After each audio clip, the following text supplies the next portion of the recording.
The four female stars of Sex and the City have spent the past 20 years shooting down rumors of a feuds and tension among the cast, but it seems that one of the actresses is done playing that game. Kim Cattrall sat down with Piers Morgan for a taping of his ITV show Life Stories last night, and an audience member tells Daily Mail that the actress denied having shut down production of a third Sex and the City movie with her over-the-top demands. Daily Mail revealed last week that Cattrall had wanted the studio behind the franchise, Warner Brothers, to produce other films she had in development in order to sign on to the project. Sarah Jessica Parker confirmed later that same day that the studio was forced to cancel production just a few weeks before principal photography was set to begin, saying she was disappointed by the news. That move did not sit well with Cattrall, however, who said she has been saying no to the project for the past year, and never once suggested she might board the film. And now at this very moment it's quite extraordinary to get any kind of negative press about something that I've been saying for almost a year of no that I'm demanding or a diva, said Cattrall. And this is really where I take to task the people from Sex and the City and specifically Sarah Jessica Parker in that I think she could have been nicer. Kim then reiterated, I really think she could have been nicer. Later in the interview Cattrall again spoke of Parker, saying, I don't know what her issue is, I never have. Cattrall also scoffed at the notion that she was ever close to signing on to the film, telling Morgan that she declined an offer to return as sex-positive publicist Samantha Jones. The answer was always no, and a respectful, firm, no, said Cattrall. She then addressed some of the specific allegations reported by Daily Mail, claiming, I never asked for any money, I never asked for any projects, to be thought of as some kind of diva is absolutely ridiculous.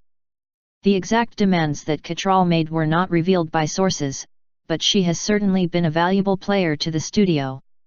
The first Sex and the City film was made for $65 million and grossed $415 million worldwide, while the sequel brought in $300 million on a $100 million budget. Both of those films were two of the biggest profit generators for the studio that year. Cattrall went on to explain that doing another film just does not fit into her life at this point. I remember so clearly making that decision, and last December I got a phone call and it was concerning that, and I knew exactly, I could feel it, and the answer was simply, thank you, but no, I'm good, said Cattrall, adding that she got that call last December. I went off to Sweden to do this fantastic fun job, I get a call in Sweden and what I hear then is, but we just want to talk about it a little bit, I said, thank you very much, I'm very flattered but thank you, no. Cattrall said that this did little to deter producers, who came back to her once again a short time later. Months go by, I finish filming, I come back to New York, they say we believe that the period of time you have spent connected to this franchise you really should sit down with one of the creators and they can talk to you about, just talk to you about it. And I thought to myself, I already know the answer, said Cattrall. This isn't about more money, this is not about more scenes, it's not about any of those things. This is about a clear decision, an empowered decision in my life to end one chapter and start another. I'm 61. It's now. Cattrall also spoke about her perceived reputation as a diva, an allegation that has circled her for years despite the fact that she avoids the limelight. The inference is from some unknown source, the inference is that I am a diva, that I've held up production in some way that, oh now we don't get to make our movie because of you, said Cattrall. I want them to make the movie, if that's what they want to do.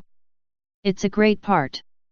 I played it past the finish line and then some, and I loved it, and another actress should play it, maybe they could make it an African American Samantha Jones or a Hispanic Samantha Jones. Cattrall then offered up more ideas for a third installment. Or bring in another character. It can be another character. This is what I really believe, that this franchise needs another point of view, and this could be it, said Cattrall. I don't feel like a victim, I feel like I came out of this on top. This has given me a fantastic platform. Sarah Jessica, she could have been nicer, she could have in some way. I don't know what her issue is, I never have. It was just hours after Daily Mail broke the story of Cattrall's demands that Parker confirmed the report. It's over, we're not doing it, said the actress in an interview with Extra. Last Thursday. I'm disappointed. We had this beautiful, funny, heartbreaking, joyful, very relatable script and story. She went on to say, it's not just disappointing that we don't get to tell the story and have that experience, but more so for that audience that has been so vocal in wanting another movie. Cattrall meanwhile told Morgan that the entire scenario almost felt like déjà vu. This is basically a repeat sadly of what happened years ago for the first movie, revealed Cattrall. That period of time sadly again, my marriage had broken up in a very public way and my dad was diagnosed with illness and I wasn't ready to go back into the forum, and when I was, I made that known. Cattrall then added, this is a different set of circumstances for me. This is a chapter that I am ending, I am beginning a new chapter and I feel very strongly that my future is my choice. That is my right, that's what, ironically, that's what this show, Sex and the City, was always about. The actress also said that she does not even have a production company with which to produce any films.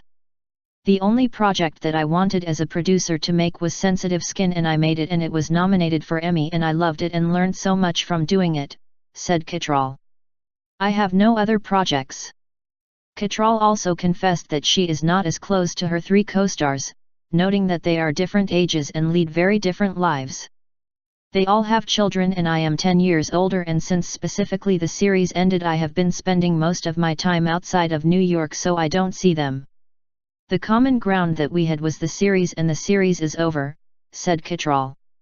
I've moved on, this is what my 60s are about, they're about me making decisions for me, not my career, for me. And that feels frickin' fantastic. She quickly added, but everything comes to an end and in closing one door another door opens and that door has been waiting for a long time. Cattrall also noted that she had no idea when she last spoke to her co-stars. And that's another thing that's really disappointing, is that nobody ever picks up the phone and tries to contact you and say, how you doing? That would have been the way to handle it, said Cattrall. And usually what happens in a healthy relationship is that someone, or a transaction for a job in my business, is that someone says, are you available? And you say yes and here's the job and you say yes but thank you very much but I'm sort of over here right now but thank you very much, and that person turns to you and they say that's great, good luck to you, I wish you the best. Cattrall then noted, that's not what happened here, it feels like a toxic relationship. She also said that she would not rule out a reconciliation with Parker. There is genuine affection and there has been over the years, said Cattrall. This is extenuating circumstances and in the past I've felt, wow, especially with the fans, I don't want to in any shape or form ruin an ideal of it, because it does stand for empowerment and it does stand for women sticking up for each other, but not always. And Cattrall admitted to Morgan that Samantha Jones would never again be back on screen. Me playing her, that I can assure you will never happen. For me it's over with no regrets, I just wish that Sarah had been nicer, said Cattrall. I'm at a point in my life where I am making decisions that make me happy and going backwards in life doesn't make me happy. Going forward that's how I feel, I'm on the front foot not my back foot.